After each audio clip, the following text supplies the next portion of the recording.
Welcome to this inspiring closure of the very first cycle of the Birthing Conscious Humans podcast.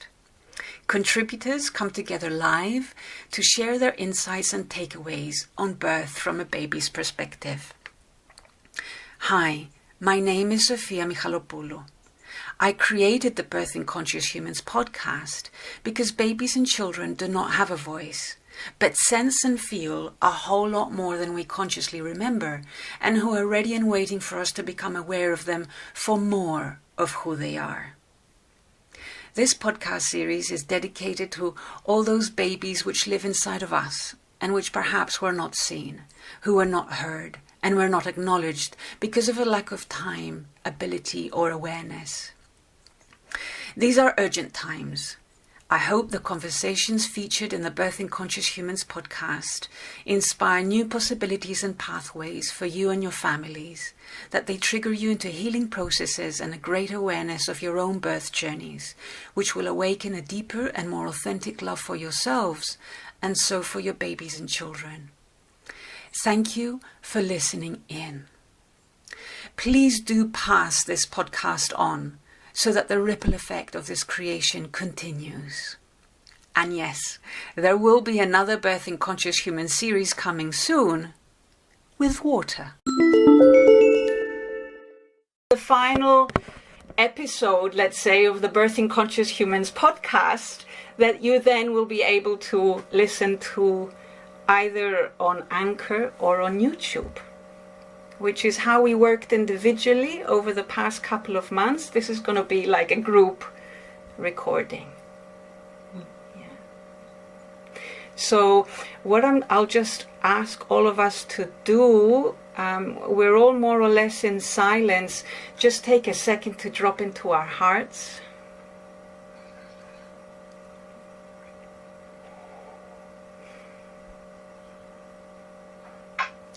And to go into that space of listening and of receiving.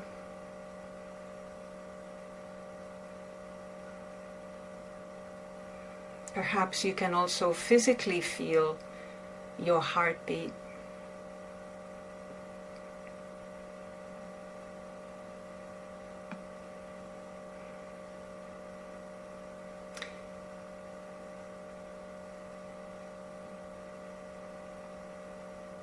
Which is the rhythm that connects all of us together, whether we are in person or online.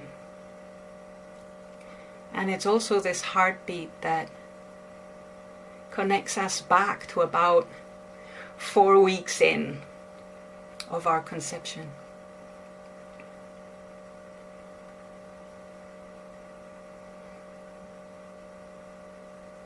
Which is when our heart starts to beat.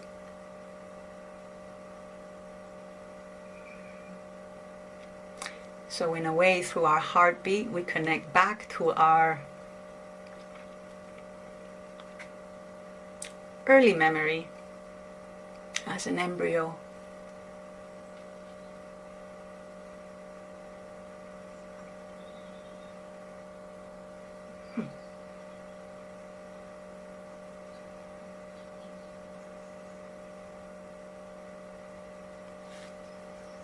Thank you.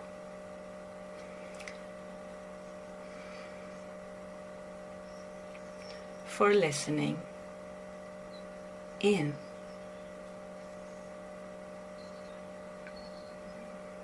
And the main theme through this whole podcast of Birthing Conscious Humans has been listening deeper into ourselves. Allows us to listen to the birth memory and the pre-birth memory and the preconception memory that exists in all of us and that perhaps hasn't yet been seen or acknowledged. And in doing so also allows us to see babies, the babies that are coming, allows us to see them deeper for who they are. It is our deepening consciousness that allows us to see babies for more of who they are.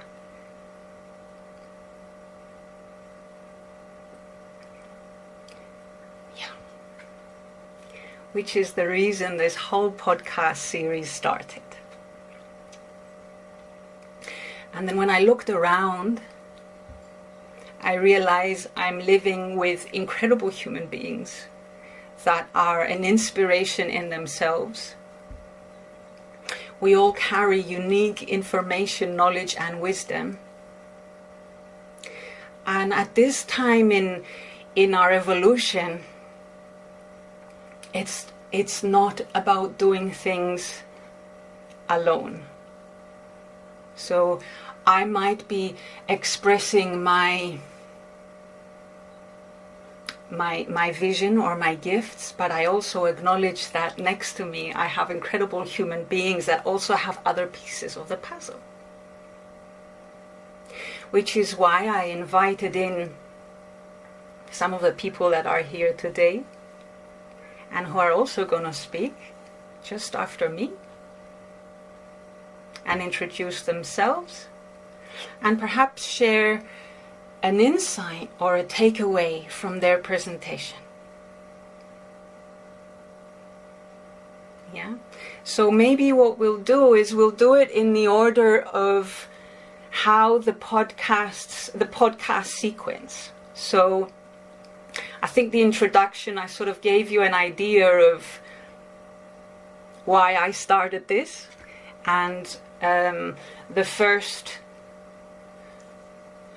let's say, recording episode is not in conversation, it's more of a presentation, and I'm presenting birth from a baby's perspective and how that kind of concept arose in me and I became aware of that. Whereas the other 6 episodes were in conversation with someone, including Sasha, who is not with us today. So the first person to present was, where are you? Aldebaran. Do you feel to open your mic and check in and... Can't hear you, hon. Alde, can't hear you. Yeah, I thought you were opening it, but I did it now. Okay, perfect. Can you hear me? Okay. Yeah, when we had our talk in wonderful Corfu, we just talk about that first. It's better that I just introduce myself, maybe, because not anybody, not all of the people know me. I'm Aldebaran. I live in Switzerland. I'm Italian, and I've been into astrology for 25 years, which is my great passion. And astrology for me is not a forecasting tool, but it's a tool to understand better ourselves. And it's really diving deep in also our unconscious aspects, our potentials, and many other things. And besides that, some years ago, I studied in a master of rebirthing, and so for me it was very important to join these two things, the rebirthing and astrology. So also in my readings, in my astrology readings, I give much space to the birth reading. It's very important. It's amazing how in a birth chart, which for those who don't know maybe about the birth chart, is the unique and unrepeatable configuration that each of us has at their birth. So it's just a picture of the sky, how it was, and that tell us a lot of things about us. So in babies, we can really see also what we breathed during the 9 months of pregnancy. It's amazing. I can see the 3 first months, if there were doubts, maybe about about keeping the baby or not keeping the baby. Sometimes the baby could breathe this uncertainty, or this shock in discovering that, oh, I'm pregnant also. We can see that in a baby birth chart. It's really, wow, a lot of information. Or maybe we can see also which is very interesting, the reason of the conceiving. So was it maybe a love reason? Was it love that pushed our parents to conceive us? Or what is, for example, an act of manipulation? Or there are a lot of reasons. And these reasons can really impact also on our legitimation to be here. Okay, am I here for a mistake? Am I here for love? So this stays in the memory, and we can see all the 9 months, but it's very important also to see the moment of birth, because the moment of birth, which, for example, in a birth chart we see it from the ascendant, from the rising sign, that is very famous, maybe all of you know. It's just a lens that we had in perceiving the outer world. So, what is the outer world? A place that is welcoming me. Oh, wow, welcome. Full of love, full of joy because I'm arriving? Or is it a dangerous place? I have to be very, very watchful. I have to be careful, you know. So a lot of things are told about this. Thank you.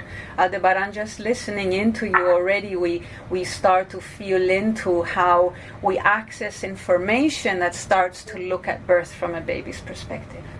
Yeah. You're already saying, hey, let's take a look at what you are bringing in as an individual soul, being, entity that is different to me as a mother or as a father. So thank you, because from there we flowed on to Donna in the Philippines, and we talked about, big word, conscious conception, which is huge. Yeah. Quite controversial too. Can you really be conscious at the time of conceiving a baby, number one? And what does it really mean to be conscious? Is it just being aware during the act itself, however that act is performed, you know, and there are many ways now of conceiving, we know that, and we need to presence that as well. Is it just a matter of awareness? And one thing that I think stood out from our conversation, Sophia, is that it's really about our personal state of consciousness. So when we say conscious conception, it takes into consideration the consciousness of the people involved. Yeah, those who are parenting the child, those who are bringing the child into this world, and also understanding that there is another party there, and that is mystery. Mm-hmm. Mystery is so important. There is mystery, that deep feminine aspect of mystery is part of the lovemaking. Yeah. It's part of the process, and so what is our role in the whole process of conception, aside from being the players in the act of bringing this human being into the world? Well, there is that part of taking care of ourselves, first and foremost. Because, let's say, I'm going to bring in the perspective of Chinese medicine, where in the essence of the two parties that are coming in together, during the point of conception, we kind of like, that's our big gift to this human being. They carry that essence, and that essence nourishes them for the first few years. So So what is our role now? It's really to take care of ourselves. And and I speak for myself as a woman, what I realized is that we need to really be aware also of the state of this vessel. And part of that is being aware of our cycles, the health and well-being of our womb, the health and well-being of ourselves, our mind, body, and spirit as we come in. And this is where cyclical living, cycle tracking, cycle awareness, all of these now come into play antenatally, even before conception itself. Yeah. Even years before we begin to take care of who we are already. Yeah, and we do hope that our partners do the same, right? Yeah, so that's the main message of what Sophia and I spoke about. Yeah, absolutely, Donna. And it was a beautiful image that showed up at the end, kind of like this.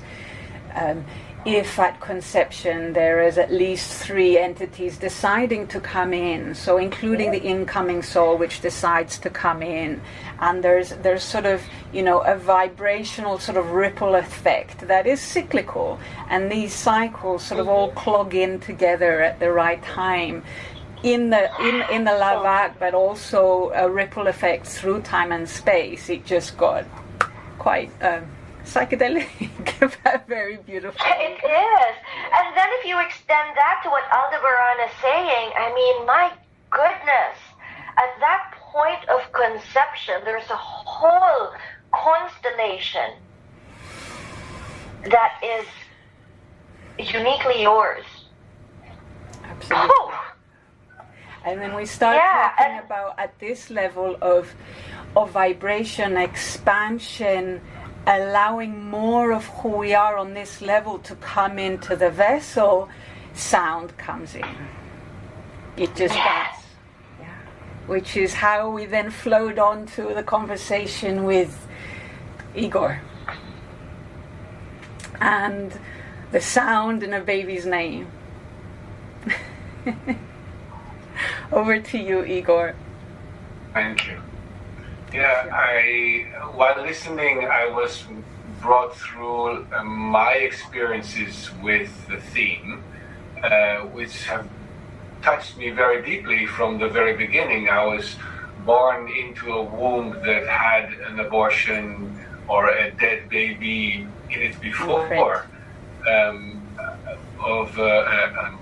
what was it, a car accident my mother had, and she lost the baby, and then I came.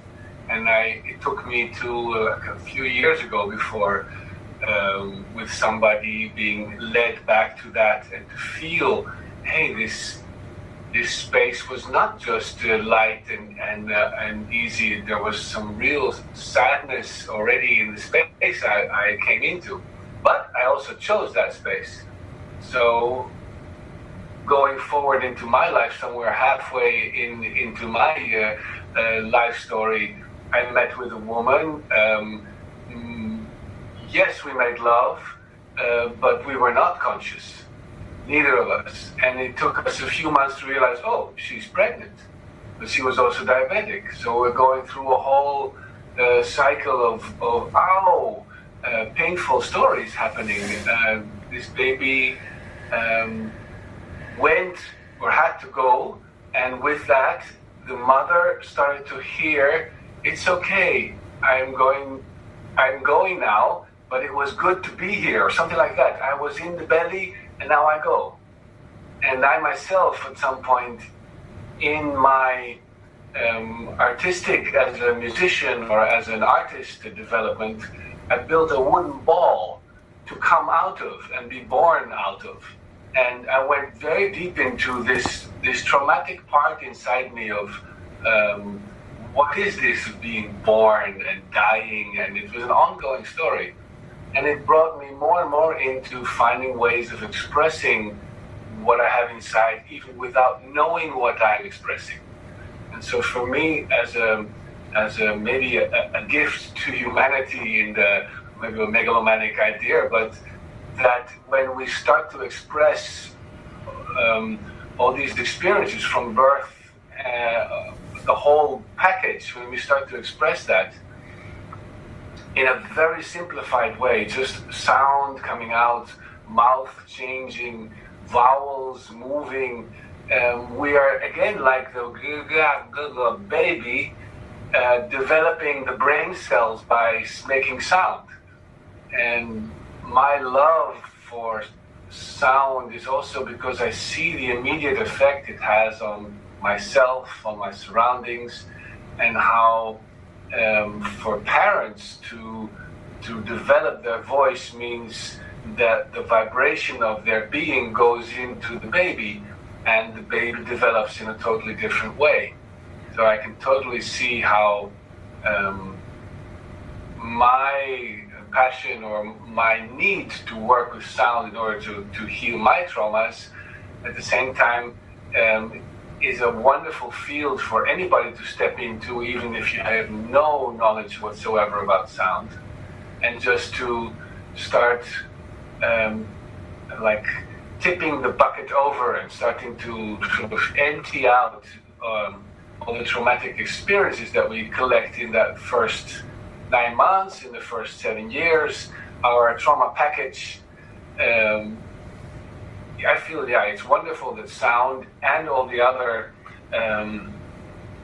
disciplines that support this are definitely helping them actually change our perspective on how sensitive we all are, how much sound and like daring to express ourselves, to take a little moment to scream into a cushion, to scream underwater, to start singing and just toning, and it's a self-care that sort of it's the first step towards calming the mind so that we can be fully present again, and all of that. Yeah, it's a big theme. Big I will stop production. here. Thank you. Thank you. I would just say also, for the people that just came in, welcome.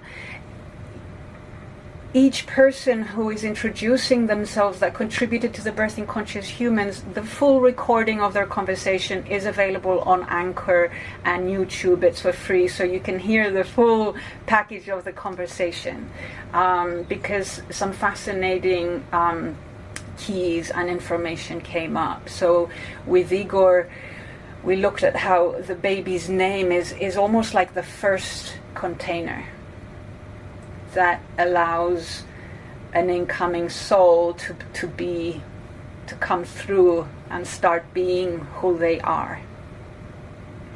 And then from sound, the kind of vibrations condense into emotion.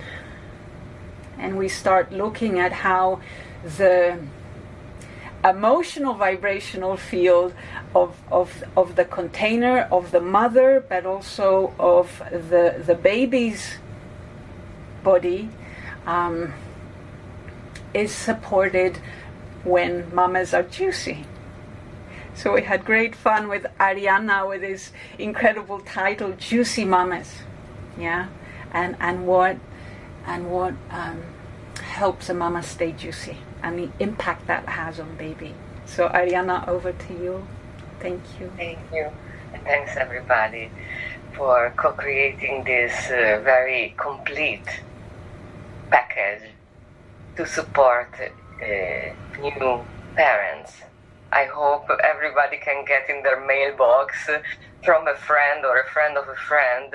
Check this out, like the very day they find out the friend is pregnant. This is what you should have a look at, just to really be more informed. As a matter of fact, everything is information, so to inform, it means to give shape. And it's very important to be aware of the different layers that we have as a system, human being system. It's an amazing system, and there are different layers. So we can all see the physical, but there are other layers that are not we are not able to see, but are very much included in the general idea of well-being.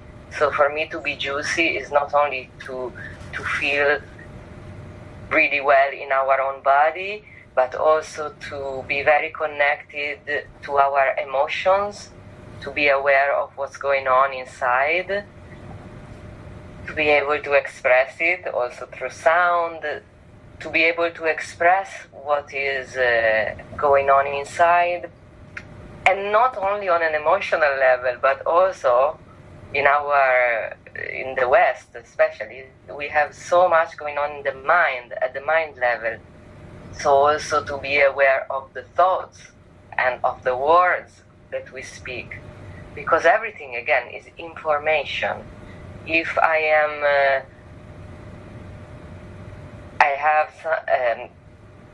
if inside of me there is life forming and developing, everything that goes on in my mind, every word I speak will give taste, will give a memory to this being. So it's important as a mother and as a father next to a mother to become more open to all the different layers that are part of well-being. So Juicy is a holistic look at well-being. And emotions are maybe what we spoke a bit more about, because they are connected to the Bach flower remedies that I use, share, and have studied about, especially in pregnancy. So there are tools. Bach flowers are just one of the amazing tools we have to support a mother or a family, because also the father, I would definitely recommend the father as well, to find someone who is expert and can recommend some support, because for sure in any big change like welcoming a soul into a family, there are fears or worry. There is a lot of change happening in the body. So all these, anything that comes up, if I am open to see that there's something showing up in me, in my system, can be supported and can be dissolved or transformed through one of the tools that every juicy mama should have in her beautiful toolkit. Thank you, Ariana. Absolutely. And thank you for putting in perspective this multidimensional layers of who we are. And almost when we use the word juicy, it's the interconnectedness, that we stay juicy between all the layers of us without sort of excluding parts of us, but that there's flow between all our layers. And to embody all of that in a single vessel, which is the actual physical container, and how to physiologically prepare that vessel in the best way possible to receive new life. And this year I had the privilege of meeting with 3-4 parents that engaged in conceiving consciously, that arranged for the time and date to conceive. They did ceremony around their lovemaking, and they'd already started doing the things they felt were necessary to conceive as physiologically prepared as possible, which is one of the many amazing conversations I have with my beautiful friend Colleen, who is a naturopath. And we talked about preparing the vessel. So over to you, Colleen, and your takeaways from that conversation. Yeah, it was a great honor to be on board of a podcast with so many beautiful experts in such wonderful directions. And as Ariana said, I really found that we brought a complete package to the listeners and viewers. My focus was to share the balance of responsibility for preparing for conception between men and women, because a lot of responsibility is on the mother. And generally, when we talk about prenatal support and conception support, we generally think of preparing the mother's vessel and the mother for becoming pregnant and making her hormones balanced and all of this. But we rarely consider the impact that good sperm quality has. And it takes 3 months for one little sperm to develop from the tiny little nutrients and cell particles that come together to finally develop into the fully mature sperm. So if a man is stressed, toxic, not eating well, these factors significantly impact the sperm quality. And when I say sperm quality, I don't only mean how well they swim and how long they can swim for, but actually the quality of the DNA. And in fact, 40% of miscarriages are because of poor sperm quality. And I'm very passionate to bring that balance back to both parties, to understand how their physiology works and what they can do each individually to prepare for the best possible physiological and spiritual, conscious outcome of this child. Because if mother and father are stressed, specific DNA can be switched on or switched off. And this DNA is also involved in how we process our surroundings and how we process stress. And as Ariana said beautifully, when the mother is stressed, the baby can also experience that stress. That can happen on an energetic level. And in my field, it's known that it happens on a physiological, hormonal level. When we are stressed, cortisone is released, and cortisone definitely disrupts hormones. And it's basically an instinctive response that if a mother who is pregnant or who is preparing to become pregnant, who is in the conception process, is in a high stress environment, those stress hormones give the signal to the body, it's not safe here. I'm not ready for you. So preparing the vessel has the significance of helping the baby to be the most healthy that we potentially can. And it also has the benefit of allowing the baby to be in the best emotional, psychological state to be able to deal with this incredibly confusing and chaotic world that we are in.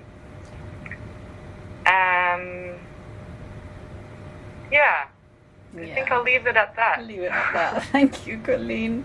And obviously, like I was saying before, you can go and listen to Colleen's conversation, that recording in more detail.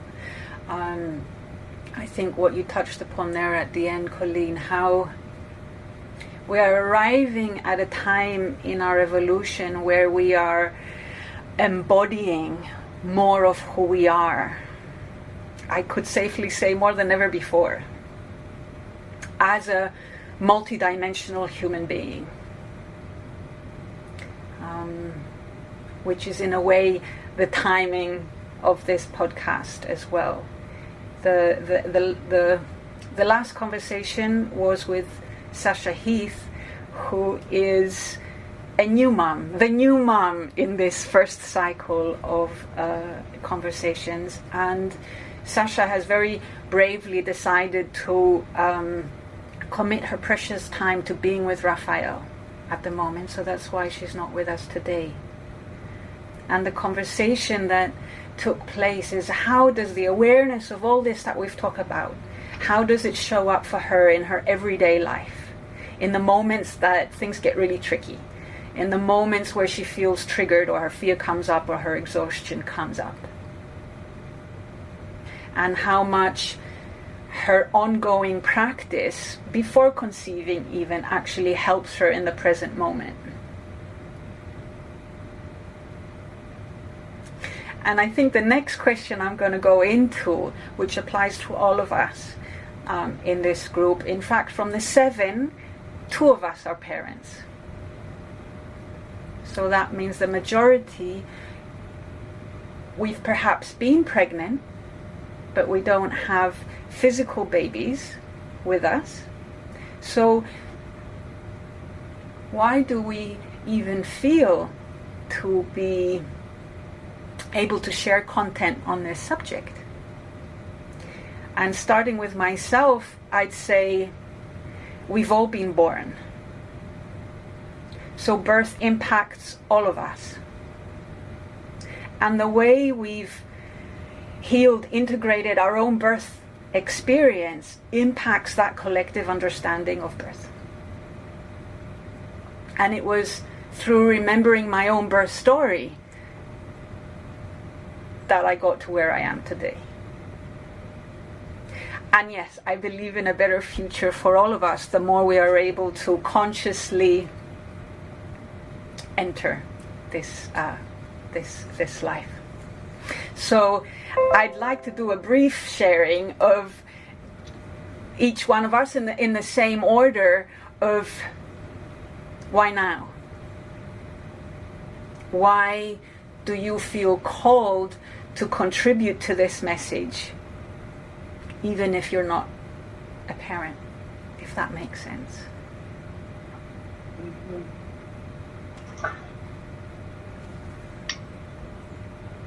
I feel I have constantly to face the unmet needs of my little girl, little child inside of me. And I feel that the prenatal conditions I lived and the relationship with my parents has impacted a lot on how I can be able to lead my relationships, how I deal with the outer world, with all the people that are closer to me. And I really feel that, it's a mess sometimes. It's not easy. And I really believe that with the awareness we have today, we can do better with our children. And we can also, in becoming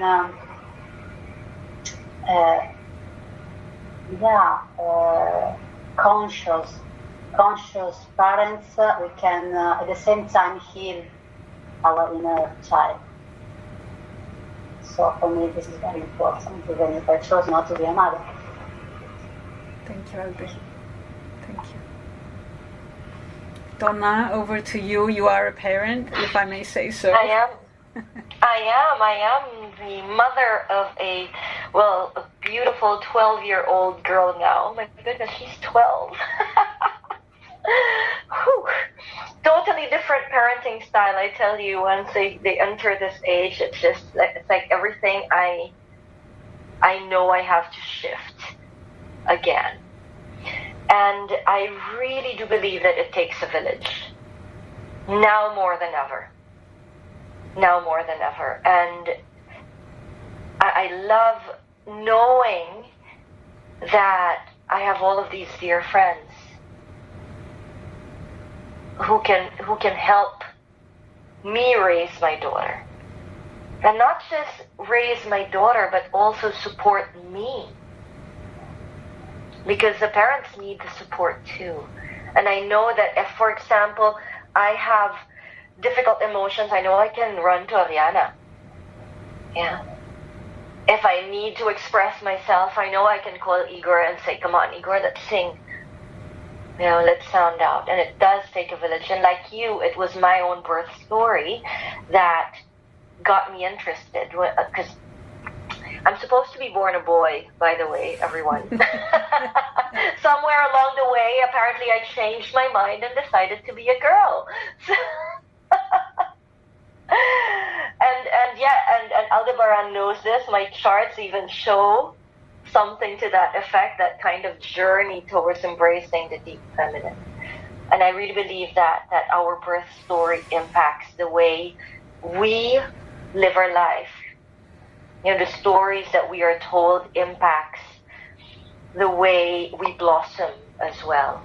And if there's more consciousness around that, not just by the parents, but by the village that raises them. Wow, wouldn't that be amazing? I know that one day I'm going to send my daughter to one of you. Go to your Auntie Colleen and study everything you know about plants. You know, and I could also send her to Singapore and say, you know, go to your Auntie Amber. She'll take care of you. I really believe that. So it starts with us. It starts with us. Thank you, Donna. Ikoji?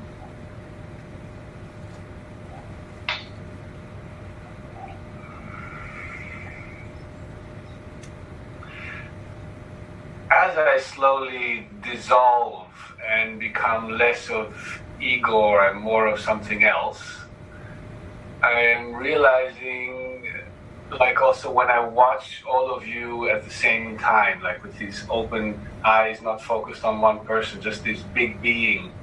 Some of it is more moving, some of it is more quiet. I'm coming to a place where I feel like whatever each one of us is doing is like a neuron that lights up into a brain. We're coming to a place where it is no longer even an option to think that we are a separate entity. Anything we do has influence on everything. A fart changes the world. So from the fart to art is of course the next level of for me at least, of having an influence on the world and getting it into something juicy and positive and nutrient and clear and centered. I know from my own fallibility and my own coming up into higher frequency, falling flat into like ashes, I feel what each one of us is going through is a little version of what's going on in the big world, and the whole big thing of I don't know how many billions we are, that is also only one thing. So it might blow my brain sometimes to think of it, but there is something happening in my brain that feels like it's less and less about solving my little problem or solving my big problem, because it's like it's not my problem. The problem that we're having is so manifold, but at the same time we're all working on it. Some of us are working on it more on an emotional level, some are more on a fuck off and get your limits clear and boundaries, and some are just check the stars, you can tell everything from that. But all of that together, it's like they call us light workers, or I don't know, maybe it's also shadow workers, it's both. We're becoming finally one planet brain. I know it. This is my conviction. So we're all doing our bit in there, and the stronger we can fill up the that is sort of being poured into the big field and has an influence. And so every has an influence too. It's like I am talking to this giant baby of 8 billion cells that is growing up. There's only one human being. There's only one baby. It's not billions. It's one. And yeah, I think that's where the future is of this whole thing.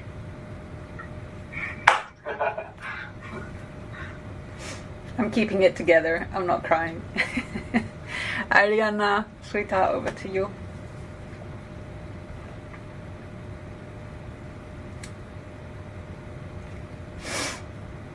Can you unmute yourself?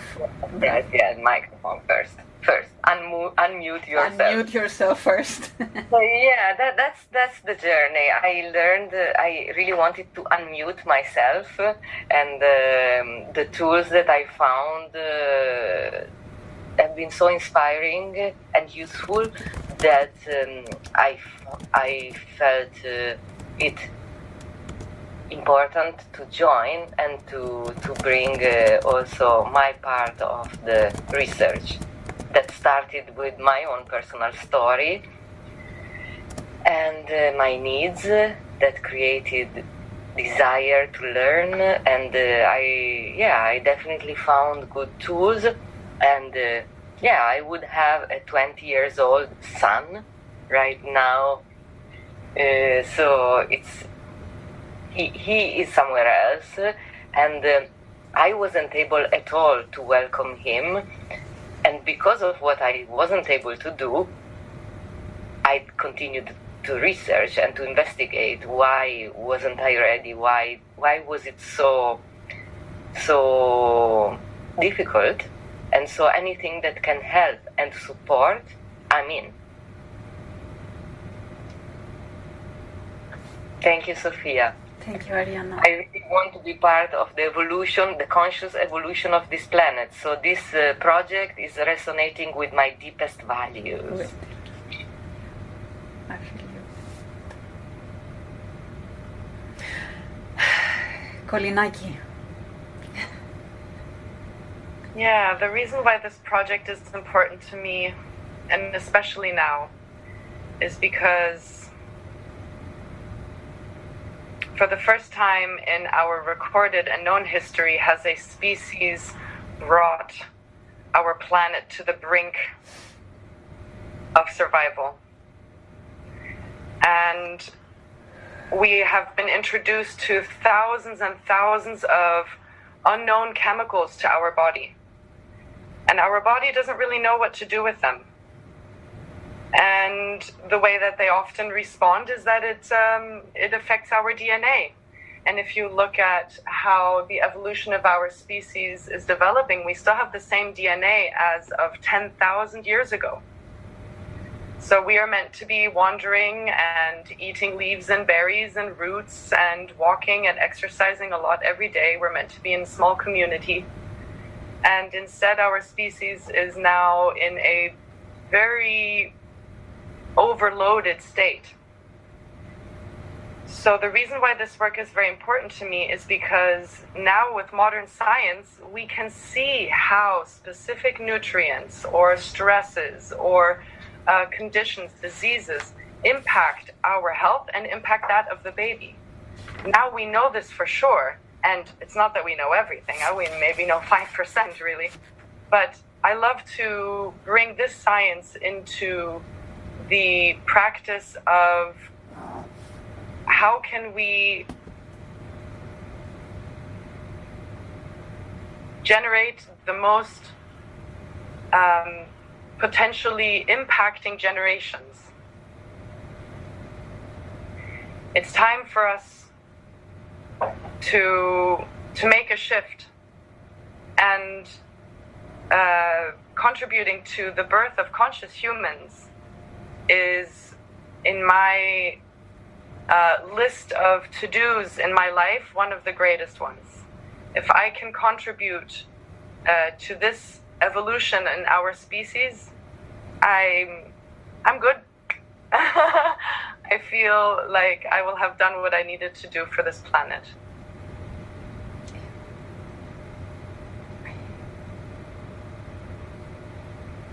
Wow, I'm just sitting here listening to the energy and the vibration we are creating together, and I find myself breathing in deeper to be able to contain all of it without being overwhelmed by the love and beauty of it. I do think it's a very important time in our evolution, Colleen, like you say. I think the evidence that it is so. There are many other similar projects going on looking at our pre-birth experiences. And that there is a collective understanding that the new kids coming through with less baggage, the more we are owning up to ours, the more we free up the space for them to bring through the unique intelligences that they carry, that for me are the blueprints for a different future than the track we are on. So perhaps we're not giving birth to millions of babies, perhaps less babies are coming through, but babies that are able to contain more of who they are. So it's really asking us to think way outside the box, which is why I really wanted to go outside the box with this podcast. And I love the way how we can talk about it in the comfort of our rooms in an informal way, not in a medicated, lectured, academic way, because this impacts all of us. So the big question that I'm sure we're not going to reach a sort of conclusion today, but is an ongoing conversation, is how does our conscious awareness impact birthing babies? The next cycle of conversations is going to include water practitioners, because for me water is the element which softens perhaps the impact of embodiment. I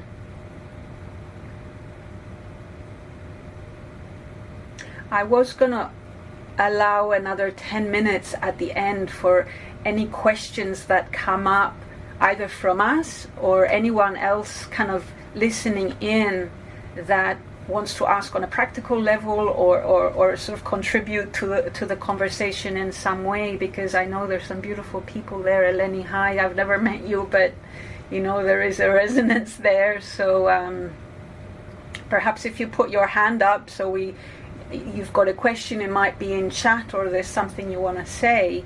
I'm sure we can manage it technically without people speaking all at once.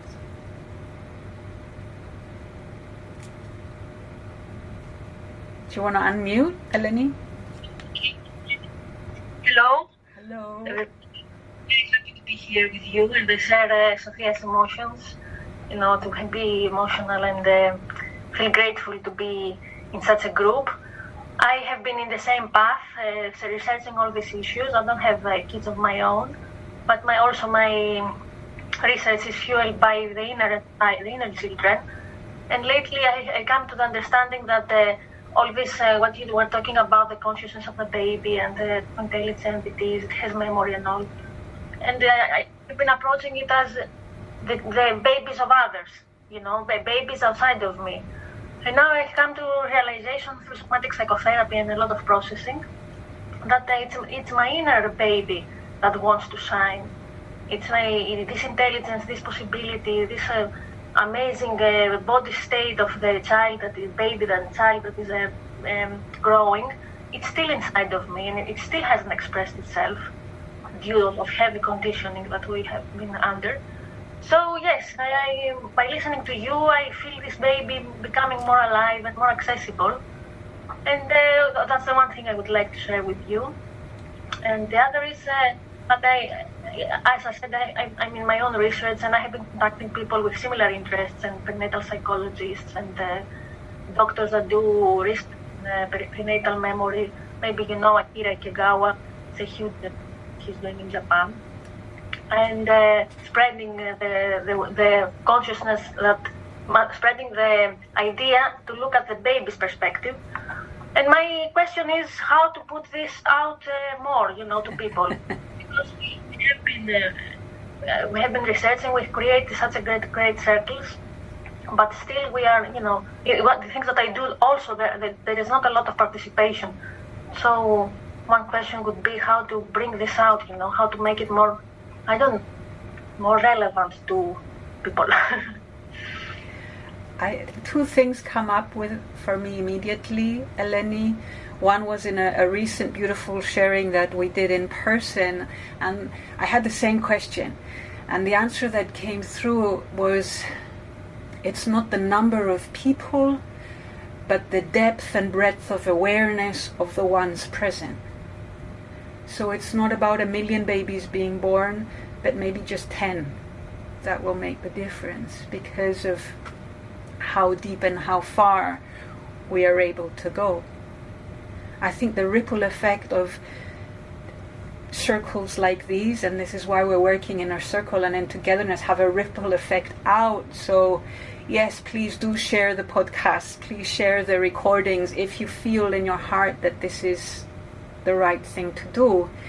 A very poignant question that came up for me while hearing you, Eleni, is in what language are we speaking? In the same way that our name is the container of consciousness, of parts of our consciousness, should we be doing this circle in Greek also? We are in Greece. What is our immediate field of influence? And I'm blessed to have, from the people on this screen, 3 of us live together, 4 of us are in a vicinity of 1 kilometer, and the impact we have together is global, because the new babies coming in are global. They are multidimensional. They're going to have an auntie in the Philippines and an uncle in Greece and a sister in Switzerland, because this is the scope of their new awareness. Does that answer the question, Eleni? Yes. Sort of. Anyone else has an answer to that, or a more practical answer to that? But I just want to shortly point out that the connection that we have can go in any direction that any one of us feels a leadership for. Like any time in the future, any event that has anything to do even marginally can bring in this whole theme as well.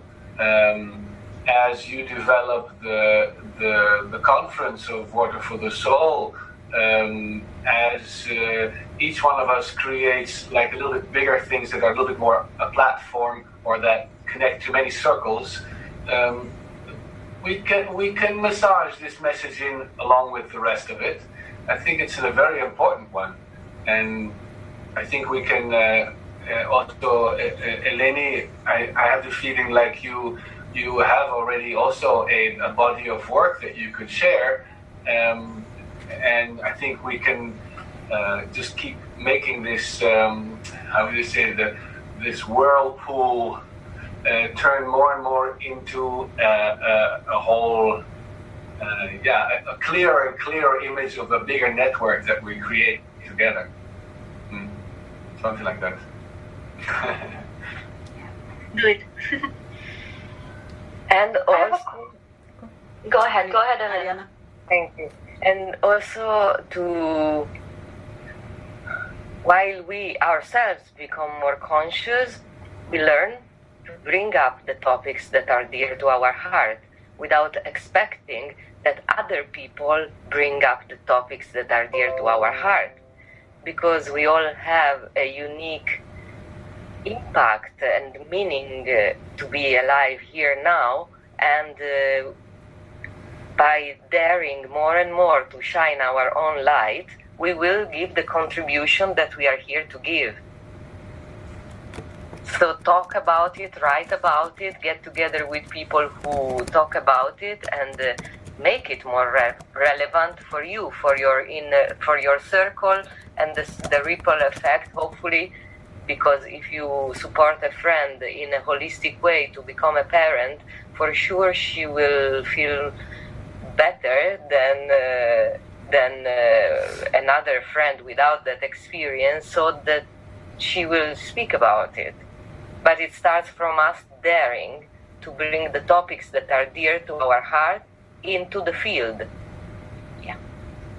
Instead of waiting for someone we give authority to talk about it.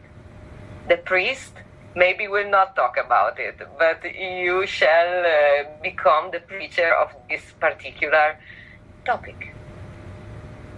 Thank you. Thank you, Ariana. And you mentioned earlier on in your talk how if you know a couple trying to conceive, this is the time to drop in the information. Like, there's this podcast, or you should talk to this person. The earlier this work comes into our awareness through our yoga classes, any way that we practice. It that ripple effect continues through our heartbeats, through the water's ripple effect, and simply through our being. The more we contain this information, we start resonating with it. So, Eleni, I feel that even with your presence, you are bringing this through. In every moment, we are bringing this through and spreading it. And I think when we come together like this and the energy condenses and intensifies, then, yeah, like Igor was saying, it generates this vortex that can... And on a very practical level, share each other's links to the places online where we have important bodies of information. We need to also have there has to be a good database around this, yeah. If it doesn't exist already, and it could just be a link page that connects to all of these, all the collaborators on this field. Mm-hmm. At the end of all the podcast recordings on YouTube, everyone's individual links and information is on there. So as it ripples effect, there is a way of contacting people back to the individual presenter. You're already doing this on chat.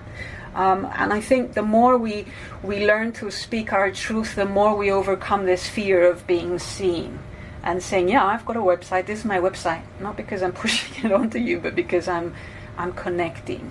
I'm being available for this subject. So yeah, thank you. Also, is it Jean or Jean, or we never quite got that? No. Jean? Jean? Jean, yeah. Jean. Jean. Hi, Jean. Hi, Jean. Jean is calling from Manila. Manila. So, hi, Jean. Hi, Jean. Do you know each other? Hi. Hi. Donna, I've seen in so many events in Manila.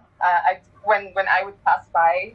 But it was just recently when I started to attend her classes online, because I've been settling in Manila for a while during the quarantine.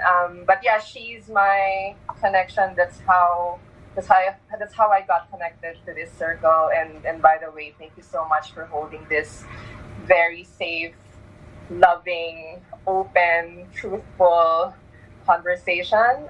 I'm getting chills the whole time I'm listening to everybody.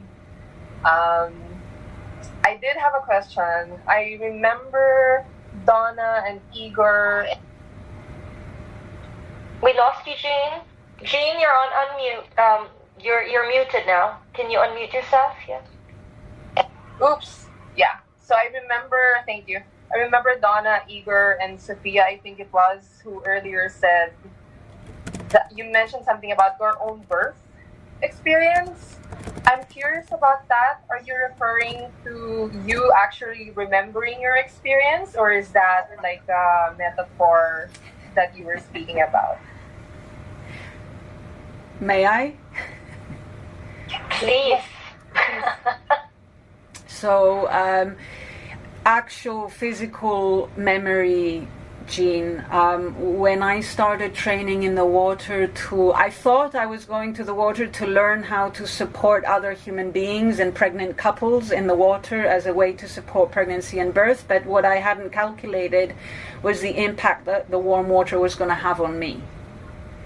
So the warm water helped, let's say, the memory melt, soften in me, and it showed up as physical releases, deep emotional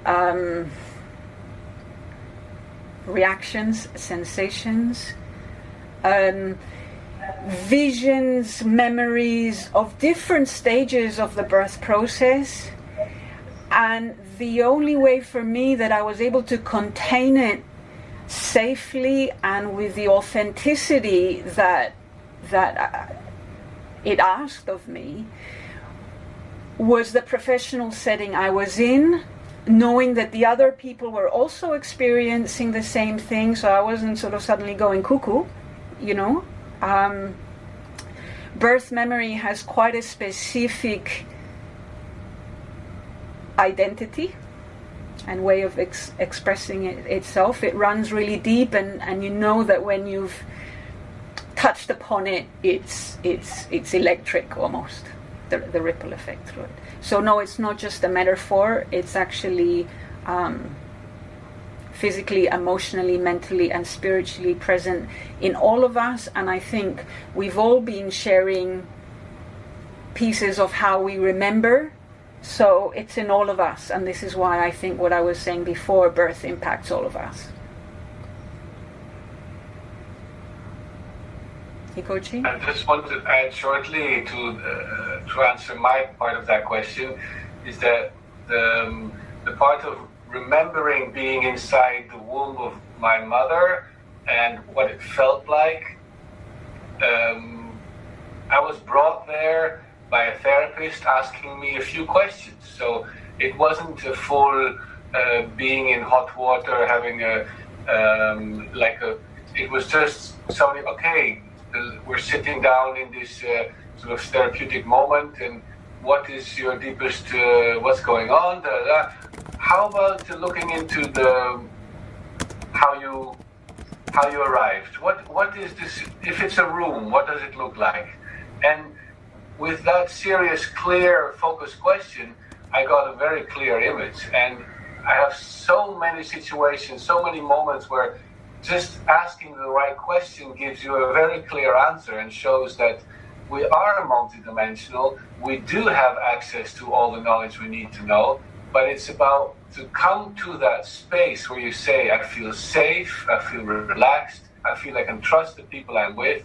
And then any question, any focus that gets put into the center of that is just going to give its information. And that's the simplicity and brilliance of our intelligence also. It's a field, it's not stuck somewhere only in our body, although I have physically also felt how if there is a memory in the body, it will come out and show its picture as well. But it can definitely work also just with very simple focus and relaxed space in your mentality.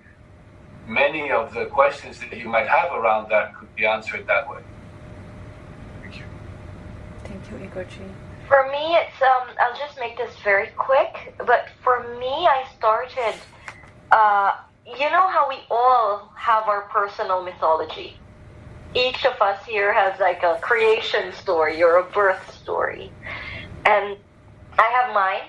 It was always this story that my parents told me and would share in parties about how they thought I was a boy in the ultrasound and I came out as a girl. And you know, so remembering those and asking them more questions about it. So I started actually with their version of their birth story. And in a way, that was a narrative that I was living with for a long, long time. And I realized how much that narrative has affected my own perception of myself. Yeah? Even I was born without a name because they thought I was going to be a boy. And they call me Donna, from Alfredo and Benigna, not knowing that Donna means girl. So all of these things I started piecing together. And then there are maybe two clairvoyants who said the same thing. Like, why'd you change your mind? You know, questions like that. So those were context clues. And even my astrological chart reading shows that there was a shift. So piecing these things together and then contemplating on what it was like for me. Yeah, and this is actually the question that I wanted to throw into the circle as well. Maybe Sophia, you can help us out. If we want to get into a process of seeing things from a baby's perspective? Are there practitioners who can help us go through that process?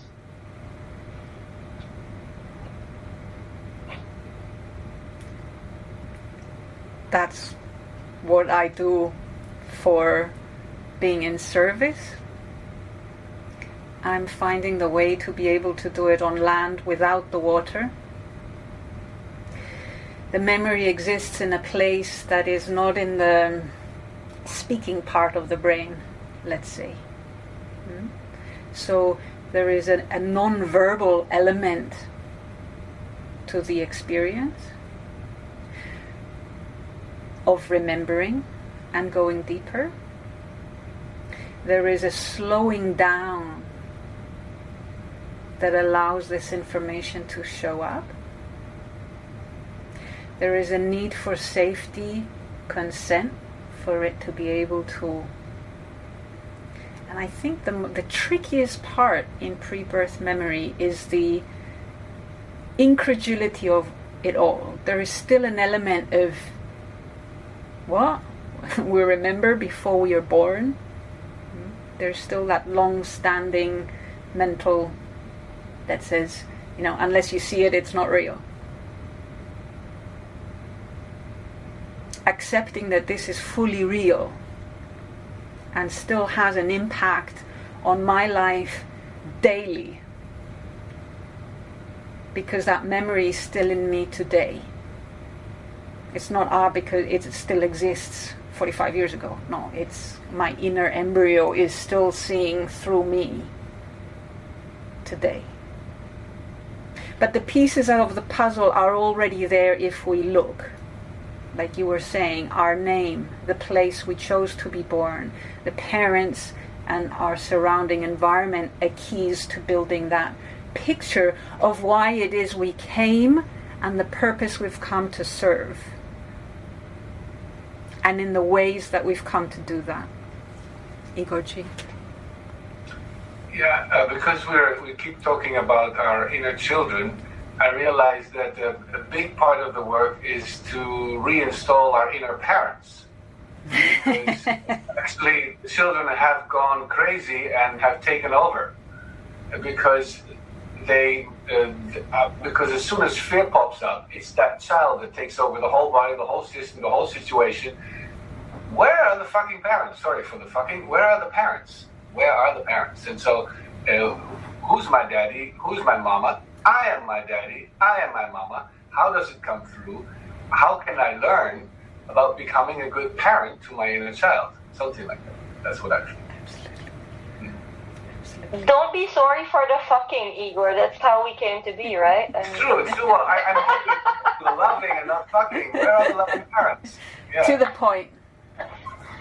Okay, beautiful human beings. I think we've passed our time. So I'd really like to come to a closure, even though I'm sure we could keep flowing with this conversation for a long time. I think there will definitely be the opportunity to do this again, maybe as early as next month, depending on how things unfold. It's definitely not an ending, but a continuation.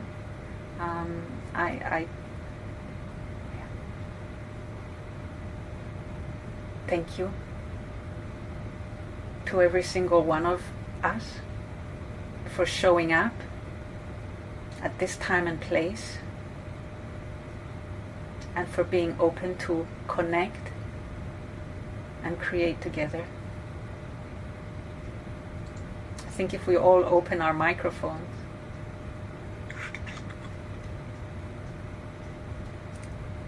Thank you very much. Thank you, everyone. thank you. Thank you very much. Είμαστε πολύ Thank you. Salamat. Christo. See you soon. So shall we add here our link or? Please, Ariana, you may add yours also. I've added again, Dimitra, for you too, the podcast link. Each conversation has your email. You can contact each other directly if you want, if you've got specific questions. I think this is also how the content of the Birthing Conscious Humans podcast, it's going to grow, like with more connections coming in, with more people showing up and creating that network over time. But this has been an incredible beginning. Beyond any kind of dream or expectation, it has felt so, how easily and juicily just went ping, and here we are 2 months later.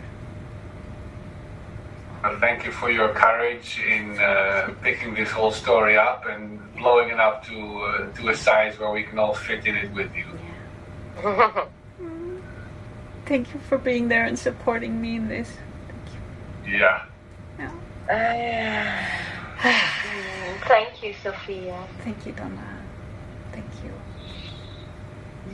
Yes, see you soon. And thank you everyone who joined us. Thank Jean, you for your Fanny, questions. Marina, Thank you, Eleni, Fanny, Ella, Eleni, Dimitra, Ella.